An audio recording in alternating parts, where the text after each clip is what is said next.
Ils n'attendent qu'une chose, larguer les voiles. Les 72 skippers sont prêts pour le grand départ de la Mini Transat Île de Guadeloupe. Et dès aujourd'hui, tous commencent à scruter les fichiers météo pour savoir si effectivement samedi on pourra partir. Pour l'instant, ils sont tous, on va dire, relativement sereins et décontractés, mais on sait pertinemment que la tension va un peu monter jusqu'à la veille du départ, jusqu'au jour du départ. Samedi prochain, ce sont des skippers aguerris qui traverseront l'Atlantique, mais aussi de jeunes skippers. Il faut regarder qu'on a bien tout, quoi. Dernier réglage pour Quentin Vlaminck, le cadet de la course au large. Depuis 4 ans, le jeune homme de 22 ans est encadré par Lalou Rouquayrol, un navigateur chevronné.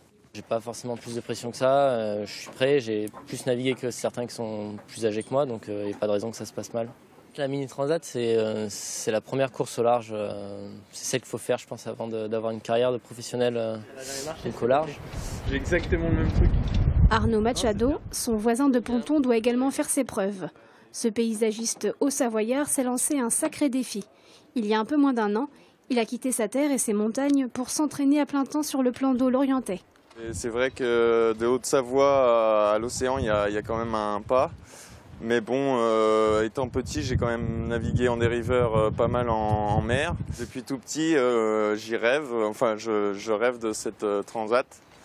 Et puis là, je me suis dit que c'était le moment ou jamais. Olivier Gelle, lui, s'est engagé dans cette course par amour pour la voile, mais aussi pour défendre la cause que soutient l'association Tchen du Kwa, dont il fait partie.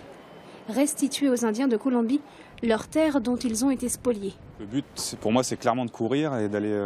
J'aime la compétition et en fait de pouvoir mêler ce projet à quelque chose d'humanitaire et des valeurs qui me touchent personnellement fortement. C'était un peu aller au bout de tout ce que j'avais envie de faire, d'essayer de faire, quoi.